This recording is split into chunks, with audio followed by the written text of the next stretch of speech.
ஆண்டவர் உலக ரட்சகர் இயேசு கிறிஸ்துவின் நாமத்தினாலே அன்பின் வாழ்த்துக்களை தெரியப்படுத்திக் கொள்கிறோம். இந்த 9வது மாதம் 24ஆம் தேதி செவ்வாய்க்கிழமை காலை பொழுதிலே அனுதின கண்மொழித்த நிகழ்ச்சியின் வாயில உங்களை சந்திப்பதில் கர்த்தருக்குள்ளாய் மகிழ்ச்சி அடைகிறேன். கர்த்தர் தாமே உங்களை ஒவ்வொருவரையும் ஆசீர்வதிப்பாராக. இந்த நாளுடைய தியானத்திற்கான ஒரு வசனத்தை வாசி கேட்போம். லூக்கா எழுதின சுவிசேஷம் 18ஆம் அதிகாரம் 8ஆம் வசனத்தை நான் வாசிக்கிறேன். சீக்கிரத்திலே அவர்களுக்கு நியாயம் செய்வார் என்று உங்களுக்கு சொல்லுகிறேன். ஆகிலும் மனுஷகுமாரன் வரும்போது பூமியிலே விசுவாசத்தை காண்பாரோ என்றார். கர்த்தருடைய நாமம் மகிமைப்படுவது. நம்முடைய ஆண்டவர் எப்படிப்பட்டாராம்? சீக்கிரமாய் பதில் தருகிறவர், இல்லை அப்படின்னா நியாயம் செய்கிறவர். அல்லேலூயா. இந்த அனுதின கண்மொழித்த நிகழ்ச்சியை கேட்டுக்கொண்ட அருமையான தேவனுடைய பிள்ளையே, எனக்கு பதில் இல்லையே, எனக்கு நியாயம் கிடைக்கலையே, மறு உத்தரவு எனக்கு கிடைக்கலையே அப்படின்ட்டு பல சிந்தைகள் நமக்குள்ளாக ஓடிக்கொண்டே இருக்கலாம். பிசாசானவன் சில நேரங்களில் நமக்கு இதையே காரணமாக வைத்து சோர்வுகளை உண்டாக்கிறது.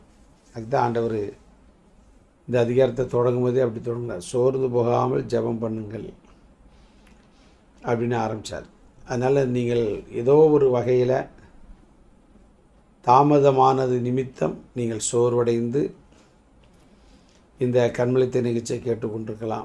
ஆனால் நீங்கள் மறந்துடாதீங்க, அந்த வசனி விதமாய் சொல்லுகிறது, இரவும் பகலும் தம்மை நோக்கி கூப்பிடு தம்மால் தெரிந்து கொள்ளப்பட்டவுடைய விஷயத்தில் சீக்கிரமாய் பதில் தருகிற தேவன்.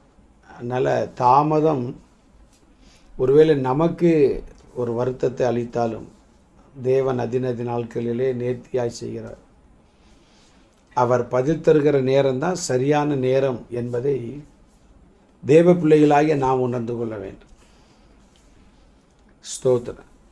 ஒரு பிள்ளை தனக்கு எத்தனையோ விதமான ஆசைகள் நிமித்தம் எதையாவது ஒரு பொருளை கேட்கலாம். ஆனால் தாயோ தகப்பனோ பார்த்திங்கன்னா கொடுக்க முடியாமல் இல்லை, வாங்கிறதுக்கு பணம் இல்லாமல் இல்லை, வசதிகள் வாய்ப்புகள் இல்லை, எல்லாமே இருக்கும். ஆனாலும் அந்த பிள்ளைக்கு எப்போ எதை கொடுக்கணும்னு அவங்களுக்கு என்ன செய்யும் தெரியும். அப்பொழுது அதை என்ன செய்வாங்க, அவர்கள் வாங்கி கொடுப்பார்கள். அதுதான் அவர்களுக்கு ஏற்ற சமயம். ஏற்ற சமயம் எப்படி? பிள்ளை வளர்ந்து ஒரு சைக்கிள் வச்சுக்கிடுங்களா, அது கேட்கலாம், சரியாகவே நடக்காது. அப்போ சைக்கிள் கேட்கலாம், சைக்கிள் கேட்க பொழுது நம்ம வாங்கி கொடுத்துட்டா என்னத்துக்காகவும் ஒன்றும் பிரயோஜனப்படாது. ஆனால் அது நன்றாய் நடந்து விளையாட ஆரம்பித்த பின்பு இப்போ சைக்கிள் ஓட்டும் தெரிந்த உடனே, அதான் சீக்கிரம். ஏன்னா சில பிள்ளைகள் எல்லா திறமை இருந்தாலும் அவங்களுக்கு சைக்கிள் வாங்க வசதி இருக்காது.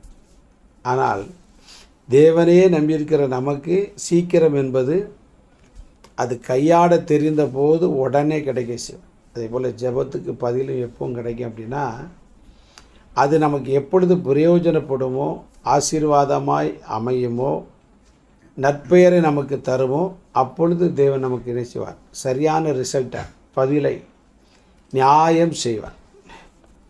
சோத்திரம். அதை தான் அங்கே வாசிக்கிறோம். அங்கே பத்திமை கூட கடைசி பகுதியில் பார்த்திங்கன்னா பத்திமை கூட ரொம்ப வருஷமாக உட்காந்துக்கிட்டு இருக்கான். இத்தனை வருஷம்லாம் சொல்லப்படலை. ஆனால் தேவன் அவருக்கு பதில் கொடுத்த அந்த நேரம் சரியான ஒரு நேரம். அதனால் அவன் அநேகருக்கு சாட்சியாக அமைந்தான். ஆண்டவர் நோக்கி விட்டு அவன் 37ஆம் வசனத்தை வாசி கேட்போம். நசரேயனாக இயேசு போகிறார் என்று அவனுக்கு அறிவித்தார்கள். அப்பொழுது அவன், இயேசுவே, தாவீதின் குமாரனே, எனக்கு இரங்கும் என்று கூப்பிட்டான். உடனே அவனை அதட்டாங்க, திரும்பவும் கூப்பிட்டான். கர்த்தர் நின்று அவனுக்கு பார்வை கொடுத்து அவர் சந்தோஷம் பண்ண பாருங்கள். கூப்பிட்ட சில நிமிடங்கள்லேயே அவனுக்கு பதில் கொடுக்குறான். அதனால் சோர்ந்து போக வேண்டாம்.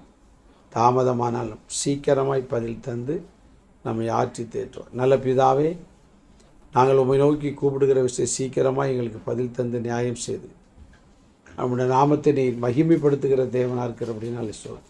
இந்த செய்தி மூலமாய் சோர்வடைந்திருக்க ஒவ்வொருடைய வாழ்க்கையிலும் புதிய பலனை கட்டிட போகிற அப்படின்னு சொல்லுவோம். இயேசு நிமித்த ஜெபங்கள் நல்ல பிதாவே, ஆமென். God bless you. நாளை காலை அனுதின கண்மொழி சந்திக்க வரைக்கும் தேவ கிருபை நம்மை தாய் நடத்துவதாக. ஆமென்.